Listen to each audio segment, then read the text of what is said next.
Naging mainit nga na kontrobersya ang isyong ito sa mundo ng social media at pati na rin sa buong bansa.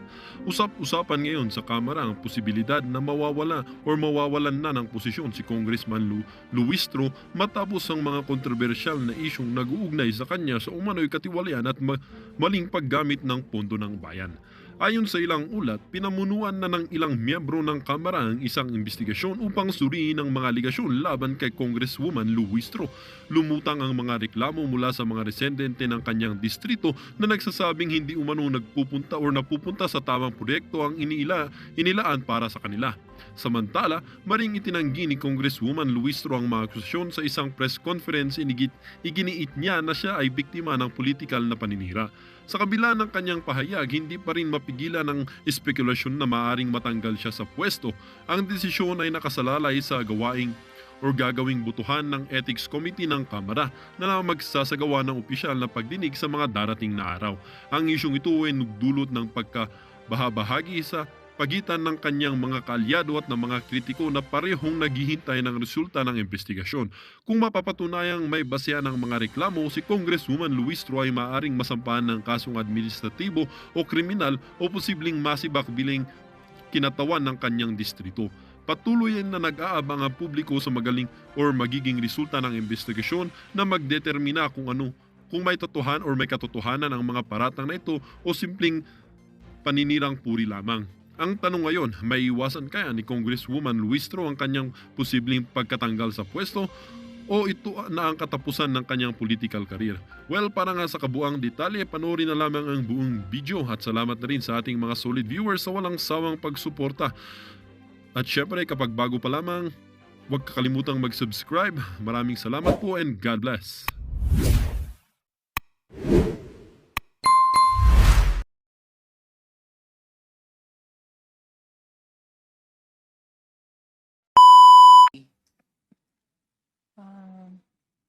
I'm referring to key officials only.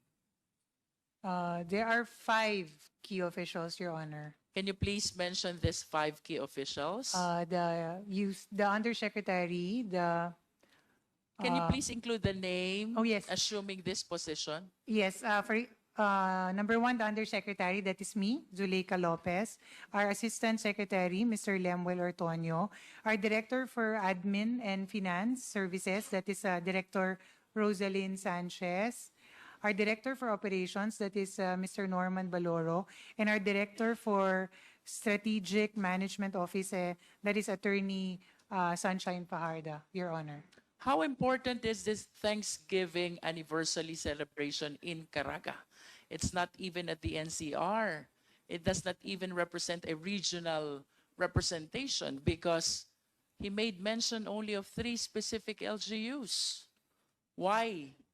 Of all key officials, bakit naman po sa dami ng opisyal ng OVP, ito pang matagal na pong iniimbita ng Good Government Committee na si SDO Gina Acosta at si Assistant Chief of Staff Ortonio ang nakaisip na mag-represent ng OVP sa Thanksgiving celebration? Your Honor, I cannot answer that because, for one thing, I was not the one who issued the travel authority. For another, I cannot presume to understand or know of the wisdom of the person who actually signed it. So, therefore, I cannot really directly answer that question. To continue, Respectfully. Attorney, it is not my intention to undermine the significance of those activities in Caraga.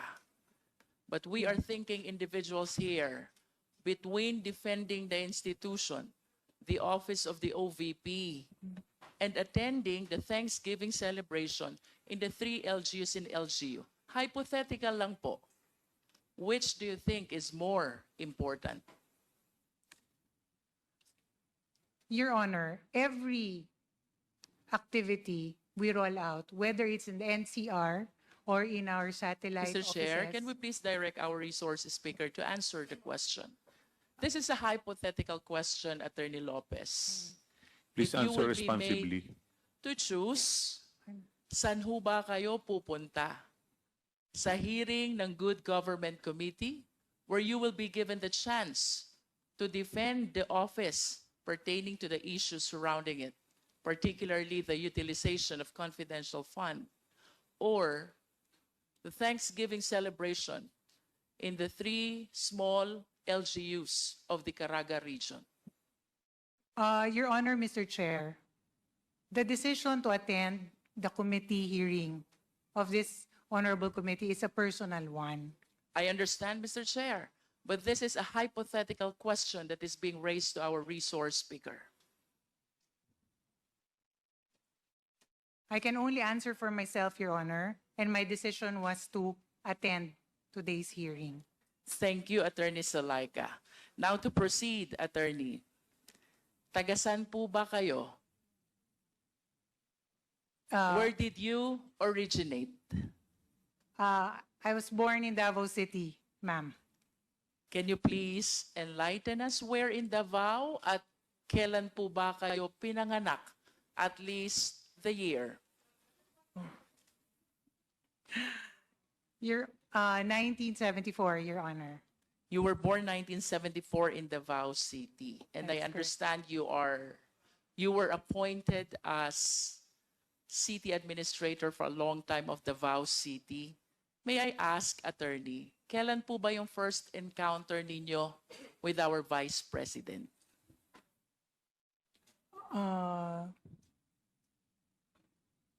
My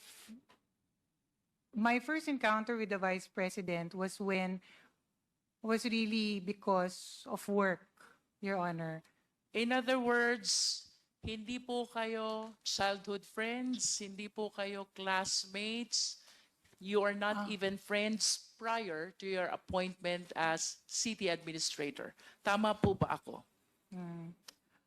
Your Honor, the Vice President was, I was an upper class of the Vice President in the College of Law of San Beda, Your Honor. In other words, you were schoolmates during the law school years. Tama po?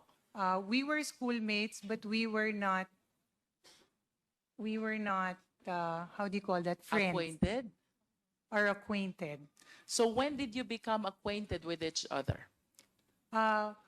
When I took on the position of Secretary to the Sanggunian, Your Honor. When was this, Attorney Lopez? I think 2007, Your Honor. So this is prior to your appointment as city administrator. That is correct, Your Honor. You were first appointed as Sangguniang Bayan Secretary in 2007 before you were appointed as city administrator from 2010 until 2022. Is my data correct? Are my data correct? There is a gap, Your Honor, because for a time, the Vice President was not the mayor. Yes. So just for, I think, 6 years, I was city admin for 6 years. Let us go to your position as city administrator, Attorney Lopez. Ano po bang functions ng isang city administrator? Your Honor, the city administrator, in my experience, we actually develop plans and programs on how to effectively and efficiently implement programs and projects that are initiated by the local chief executive. That's one. And then another would be the coordination with all the city department heads. In the case of Davao City, being a highly urbanized city, I think we have around almost 40 city department heads, Your Honor. Not to mention, part of my task also is to chair and preside over various committees of the city, such as the Zoning Committee, Tourism Board, Davao City Investment and Promotion Committee, etc., totaling also more than 30 committees. Apart from that, of course, the city administrator is also tasked with the administrative delivery of administrative support services, particularly in times of disaster operations, notable of which is, for example, there's massive flooding, or in the case of COVID in 2019. That is an ample function, Attorney Lopez. And in fact, our time allotted for committee hearing might not be enough for you to be able to share with us the so many functions of a municipal or city administrator. Am I correct? Yes, Your But Honor. I have some specific questions for you. As city administrator, do you recommend to the LCE the appointment of key officials? Your Honor, in my experience, I never proposed a recommendation for key officials. But do you believe that as a city administrator, you have the discretion, the power, the opportunity, the position to recommend people who deserves appointment as key official? With the ample function that you have shared to this committee, I believe yes. Your Honor, perhaps prepare a short list for consideration, but I cannot really make that recommendation because that exercise belongs to the appointing authority. It's the Yes, local but chief if the executive. appointing authority will be soliciting your position relative to the people who are supposed to be appointed for key positions, would you give your opinion concerning this matter? Your Honor, in my experience as the city administrator of the vice president, when she was then mayor, she never asked me for any particular person or name that she should consider. How about in the execution of contract in behalf of the LGU? Do you give your legal opinion, especially considering that you are a lawyer? Your Honor, in the city government of Davao, there is only one lawyer, and that is the city legal officer. So all contracts that are executed or performed or entered into are reviewed and given legal opinion by the city legal officer, Your If Honor. there are occasions when the opinion of the legal officer is not in consonance with yours, don't you volunteer your opinion being the city administrator and a lawyer at the same time? Your Honor, I can only confer really with the city legal. But at the end of the day, it is the city legal who will make that final recommendation to the city mayor. In Or the local scheduling the LCE in very important meetings, do you give your opinion as well as to which meeting she should be giving priorities?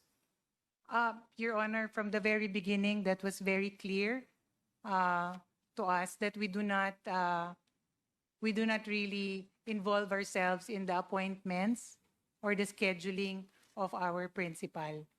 How about Then- in budget preparation, Attorney Lopez? Don't you give your insights about which item, which program needs bigger budget compared to the others? In the preparation of the budget for the city government, Your Honor, what is being done is that the city department heads, all 42 of them, I think, more or less, make a presentation as to their priority programs. Is it not that you are the one at the core, at the center of all these department heads, being the one representing the office of the LCE?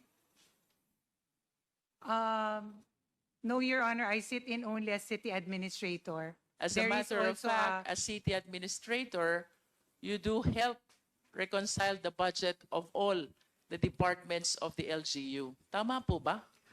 Your Honor, it really depends on for one, the presentation of all the projects and programs of all the city department heads. And then we make that presentation to the local chief executive. And then the local chief executive will decide which programs will be prioritized. We do not have Do you mean to tell us that you do not recommend with respect to the programs which needs to be provided with budget? Your Honor, my role really is that once there is an identification of a particular project, for example, may I be allowed, Your Honor, to give an example, just a short one, a brief one. For example, our collaboration with the National Museum of the Philippines for the establishment and construction of the National Museum of the Philippines in Davao City. All right. So this was an item that was proposed by some of the city department heads.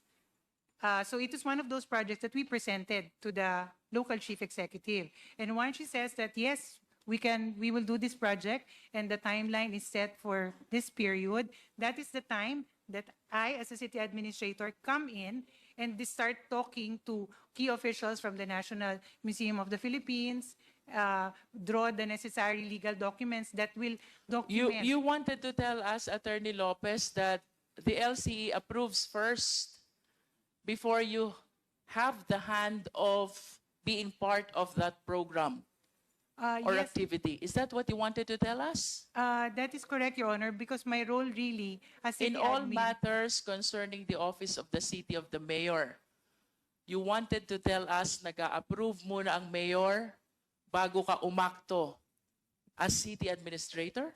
That is correct, Your Honor, especially in projects such as... Attorney, if I may interrupt, that is quite hard to believe. Because as city administrator, you're supposed to check all the programs, all the concerns, all the decisions, all the matters that will be presented to the LCE before her decision. Is that not the real situation of a city administrator? Your Honor, I can only speak from my experience working with the local chief executive. If you are not giving these recommendations to the LCE, then who gives the recommendation? Your Honor, in that example that I gave, that was an output of the briefing with the several city department heads. That is one of the programs and projects that was listed. These are projects that we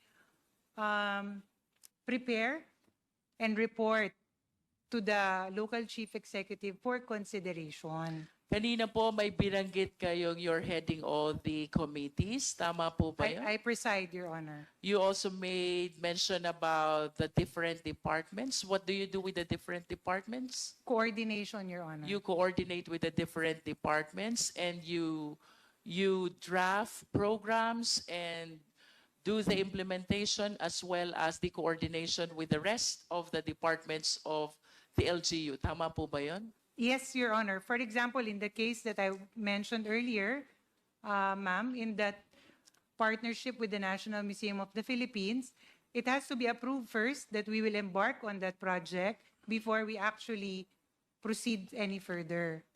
Are you aware that city administrator is oftentimes referred to as Little Mayor? Have you heard of that? Yes, Your Honor. Yes. Why do you think the position of, or the person, the city administrator, the municipal administrator, the provincial administrator are being referred to as Little Mayor? Little Mayor, precisely, ma'am, because you are the go-to person of all city government, city department heads, and then sometimes you traffic the deliverables and the projects that are expected per city department head. In other words, Your Honor, my role really, I am not a city engineer. I am not a city veterinarian. But what I do is, if there is an issue on ASF that the local chief executive wants addressed, I coordinate with the city veterinarian, who is actually the expert on that program. That is my role, Your Honor. It's purely, how do you say this? Ensuring that they are able to come up with their projects that they have proposed themselves and it is delivered at a certain timeline as they have committed to the mayor. You are correct, Attorney Lopez, that the department heads are the experts on their respective field. But I wish to believe that before the mayors, the LCEs, take an action on whatever they are being presented, she is being presented, it always solicits for the green signal of the city administrator because you are expected to check the genuineness, the propriety, the veracity of all the concerns, programs, and projects which are being presented by the various department heads. Do you agree with me? Your Honor, I speak from my experience. That is how it was done when I was city administrator for the local chief executive. Do you mean to tell us, Attorney Zulaika, that for the longest time, that is 2010 to 2013, and then 2016 to 2022, your 2016. opinion and recommendation was never solicited by your LCE? Maybe on matters, Your Honor, such as, for That example, is quite hard to believe, Attorney Zulaika, because otherwise, we will not be able to come up with this little mayor thing, which is being used to refer to the city administrator, if indeed walang kapangyarihan ang mga administrators. As a matter of fact, this representation used to be a municipal administrator. Your Honor, Mr. Chair, respectfully, I can really just speak from my experience. That is the style that I was accustomed to under the local chief executive. Kanina po may mga programs kayong nabanggit which you implement. Can you please cite some in brief? Katulad po nung na-mention ko ng collaboration. Just the title, Attorney. The construction, Your Honor, and partnership with the National Museum of the Philippines for the establishment of one such branch in the city of Davao. What else? The high priority bus system, Your Honor, that we started during the term of Vice President Inday Sara, but it's still ongoing right now. The Davao-Samal Connector Bridge, which also we started with, but it is still ongoing, as well as the pending, among others, the pending waste to energy projects. One of those that was finished is the underground cabling. Just give us a rundown. What these programs did you implement during those times? We are talking about 9 long years, you sitting as the city administrator. Yes, Your Honor, these were projects that were proposed by the city department heads. So can you please give us a rundown? Ano po ba yung mga programs na yun? 3 pa lang po yung binigay nyo. We're talking about 9 years here. Another one would be, another would be the Davao Bypass Road, which is a partnership with the JICA group. That Parang was yung also- binabanggit nyo, ma'am, ay mga construction project. Tama po ba?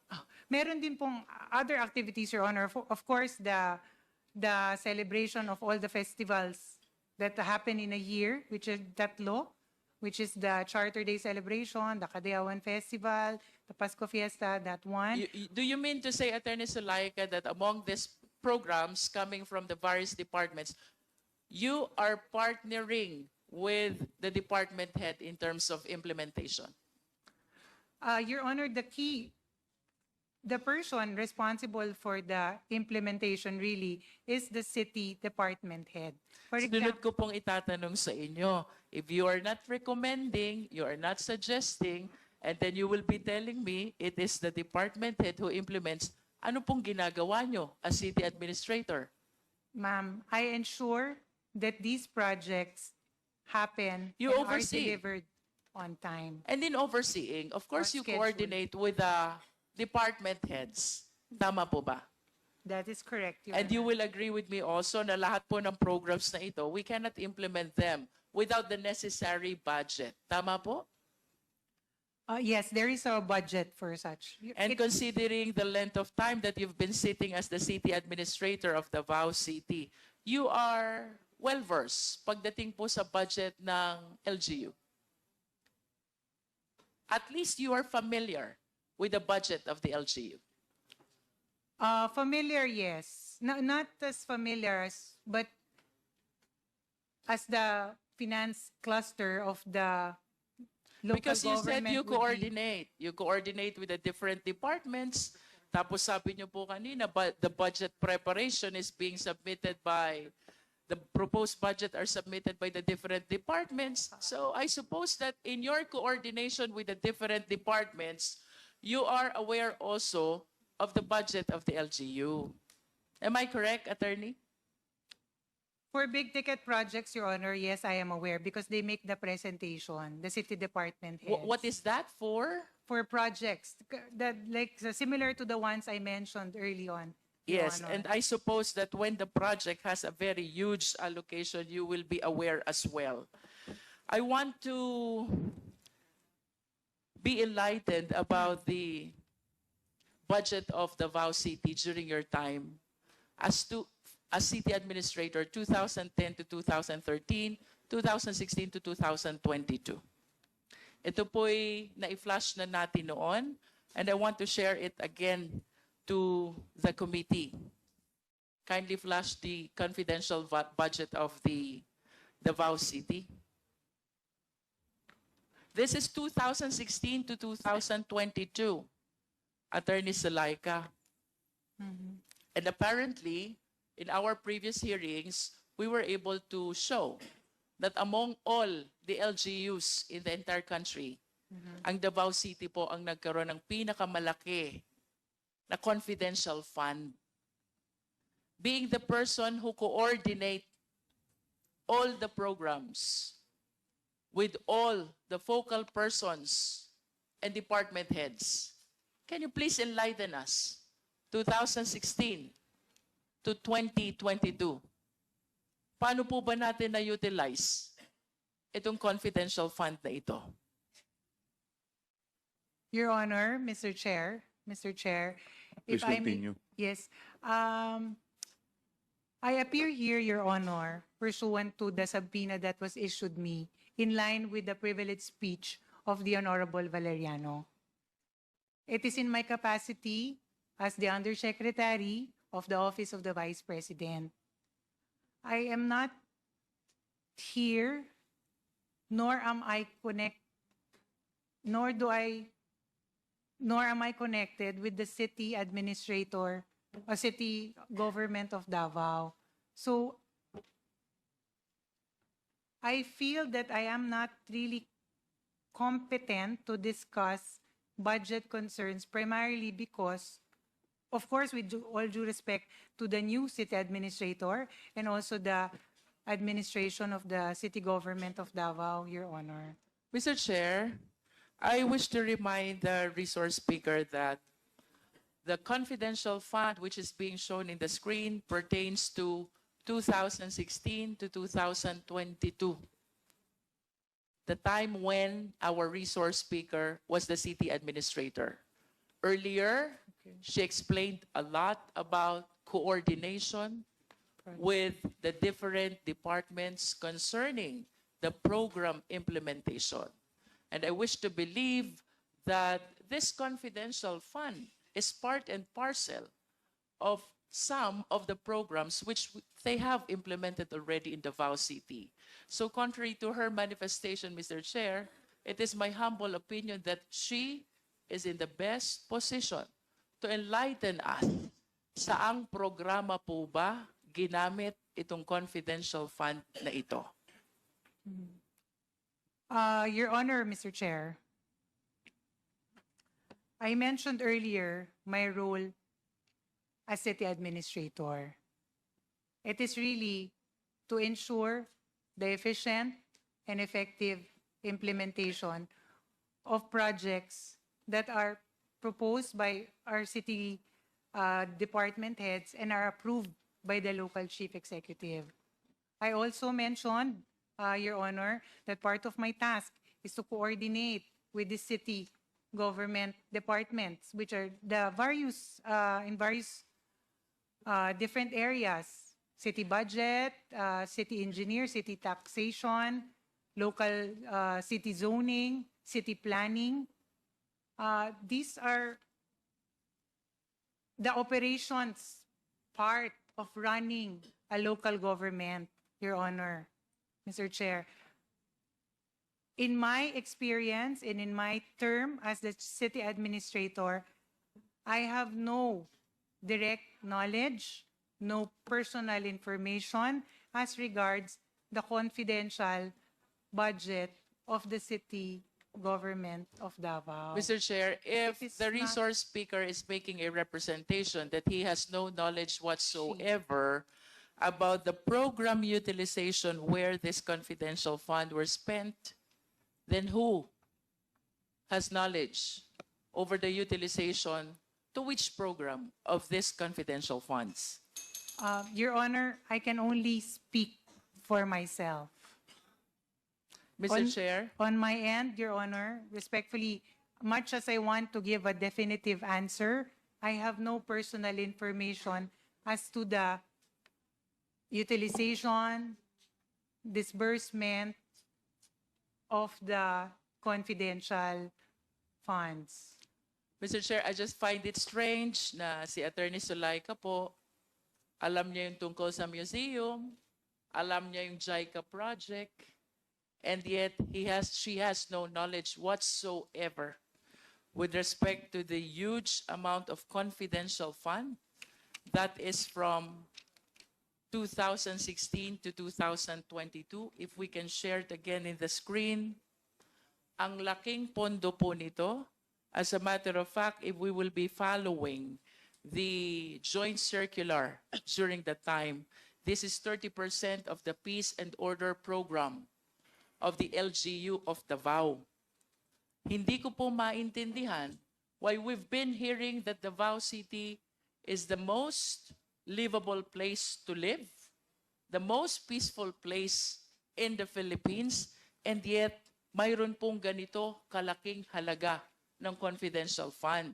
So, considering, Mr. Chair, the ample function, authority, discretion of an administrator, anyone who is assuming the position of an administrator, I do not understand why Attorney Sulaika could not enlighten us, at least of what she knows, to which program these confidential funds were utilized.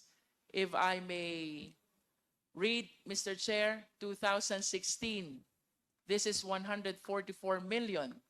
2017, this is 293 million. 2018 is 420 million. 2019, 2020, 2021, and 2022, 460 million. I wish to believe, Mr. Chair, that after the LCE, after the mayor, the next person who is aware about the program implementation, which includes the budget utilization, is the city administrator. As admitted by the resource speaker, she's the one coordinating all the programs. She's the one coordinating with all the departments. How come she has no knowledge at all with these huge amounts of confidential fund which were utilized in Davao City from 2016 to 2022? That is a manifestation, Mr. Chair. Mr. Chair. Mr. Chair. Congressman Konghon. Just a small question, Mr. Chair, in line of the questioning of Attorney Luistro, Congressman Luistro. Madam Zuleika Lopez, do you have an authority to sign checks nung mayor si VP Sara, si Mayor Sara? Wala po. Hindi ka pumipirma ng cheque? Hindi ka nabigyan ng authority na pumirma ng cheque? I do not anymore recall, but I think I signed. It's a delegated authority to the assistant city administrators, but in the event that they are on leave or on official travel, ako yung nagiging isang signatory. But it is not a usual task that I perform. So you sign checks? You sign checks? Some, Your Honor. Vouchers? Of course. Din ba yung kadikat ng check? Yes, Your Honor. Only in instances Including confidential funds? Of course. No, Your Honor. As I mentioned earlier, respectfully, my role as city administrator is really, my task is confined to the operational. Madam Sulweka, ano rin po ako, naging mayor po ako ng 7 taon. Usually po, isa sa mga responsibilidad ng chief of staff, chinecheck po lahat ng voucher na pinipirmahan ng mayor. At usually po, ang administrator, pumipirma po ng mga vouchers, including confidential vouchers na confidential fund vouchers. Your Honor, Mr. Chair, I am not the chief of staff. I was the city administrator. Or the more reason why na The ikaw ay local- pumipirma. Yes, Your Honor. The local chief executive has another and a person in a chief of staff of the city mayor's office. I am not that person. But So you s- for documents, I would assume that before it gets to the city mayor, there is a person who will review it for the city mayor's office. But you signed vouchers of the local government unit of Davao. Only in instances, Your Honor, that the person assigned or tasked with that function is on official business or not present. Thank you, Mr. Chair. Chair, I find Yes, it strange Congresswoman that Luistro. Attorney Lopez is claiming that she signs vouchers only on official business. No. But that's what you said. No, Your Honor. Meron kasi pong taong na-delegate yung authority to sign for checks like payroll, etc. Merong pong taong yun. When you say official business, Attorney Silaika, does that not include the utilization of confidential fund? Again, Your Honor, I can only speak for my experience. I cannot speak for how it is in other local government units. I cannot. It is only from where I come from. I was city administrator for all of 9 years. All of 9 years, Your Honor. And my task really was to handle and ensure that all the projects, all the infra, all the other collaborations and projects that we have planned for the city government of Davao is implemented according to schedule. So, Attorney That has always Lopez, been my role. Ma'am, as city administrator of Davao, Yes, Your Honor. you are saying that you do not sign checks. Is that correct? As city administrator of Davao for the past, ilang years po ba yun? 6 or 9 years? 9 years. 9 years. 9 years. You do not, you have nothing to do with the checks. Wala po kayong pinipirmahan? No, just answer yes or no. May pinipirmahan po ba kayong cheque o wala as city administrator?